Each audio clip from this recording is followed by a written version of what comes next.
ఎర్రగొండపాలెం నియోజకవర్గం దాదాపుగా 1745 పాయింట్స్ ని మీరు అలొకేట్ చేశారు. వీటిల్లో చాలా మంది లబ్ధిదారులకి ఇది చేయలేదు. అనేక మంది కంప్లైంట్ చేస్తున్నారు మాకు రాలేదని, క్యాటిల్ షెడ్స్ కూడా. దాంతో భాగంగా ఇవి తీసుకునేటప్పుడు కూడా ఆ స్థానిక పంచాయతీ సర్పంచులకు కానీ ఆ స్థానికంగా ఉన్నటువంటి ప్రజాప్రతినిధులకి ఏ విధంగా కూడా ఇన్ఫర్మేషన్ ఇవ్వకుండా ఇది చేయడం జరుగుతుంది. దీనిలో 1745లో ఎన్ని కంప్లీట్ చేశారు, వీటికి సంబంధించి ఎవరెవరికి ఇచ్చారు, రానటువంటి వాళ్ళ పరిస్థితి ఏంటి?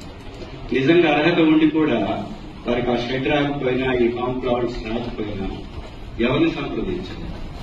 దీనికి సంబంధించి కూడా మీరు కొంత క్లారిటీ ఇవ్వాలి. రెండవది, ఎన్ఆర్జీఎస్ కూలీలకు సంబంధించి చాలా మంది మేట్స్ ని తొలగించేశారు. 50 మంది పైసలు ఉన్నటువంటి వాళ్ళకి మేట్ ఇవ్వాలి. చాలా మంది మేట్స్ ని తొలగించేశారు. మేట్స్ లేకుండానే ఎవరైతే మీకు అనుకూలంగా లేదా మీకు టచ్ లో ఉన్నటువంటి వారికి అది ఇచ్చేస్తూ ఆ మేట్స్ కి ఇన్ఫర్మేషన్ ఇవ్వకుండానే వాళ్ళని తొలగించేశారు. కూలీలు కూడా చాలా మంది దానిలో ఉన్నటువంటి వారిని తొలగించేశారు. అనేక మంది రానటువంటి వారికి కూడా డబ్బు చెల్లిస్తున్నట్టుగా దీని మీద అనేకమైనటువంటి కంప్లైంట్స్. వీటి మీద ఖచ్చితంగా మీరు దర్యాప్తు జరిపించాలి సార్. ఎన్ఆర్జీఎస్ కి సంబంధించి అనేక అవకతవకలు ఎర్రగొండపాలెం నియోజకవర్గంలో జరుగుతున్నాయి. పీడీ గారు దీని మీద కూడా దృష్టి పెట్టాలి.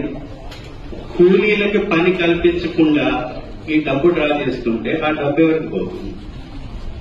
రెండవది, ఉన్నటువంటి కూలీల్ని ఏ కారణం చేత తొలగించేశారు? మేట్లకు కూడా చెప్పకుండా ఎలా చేస్తారు? స్థానిక సర్పంచుల తీర్మానాలు లేకుండా ఈ కార్యక్రమాలన్నీ జరగడం, వారిని దానిలో భాగస్వామ్యం చేయకపోవడం కూడా అతిపెద్ద కంప్లైంట్ సార్. దీనికి సంబంధించి గౌరవ కలెక్టర్ గారికి కూడా నేను ఇంతకు ముందు కూడా మీకు విన్నవించుకున్నాను.